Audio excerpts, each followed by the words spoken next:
Pick a prefab, drag, and drop it on the name of your avatar. Expand the prefab, transform this object so that the MechaBappers are on your forearms.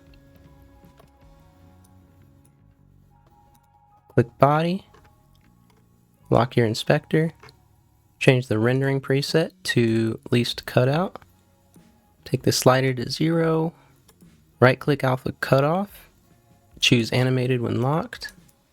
Then in tools, the Arm Cutaway Tool, pull your avatar here into avatar, and then your body mesh here. Choose an output folder, and then click generate arm cutaway map. You can name it what you like, hit save.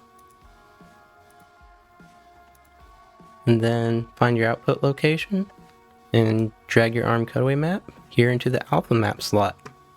Hit fix now and you're done. Let me know if you have any questions. Bye bye.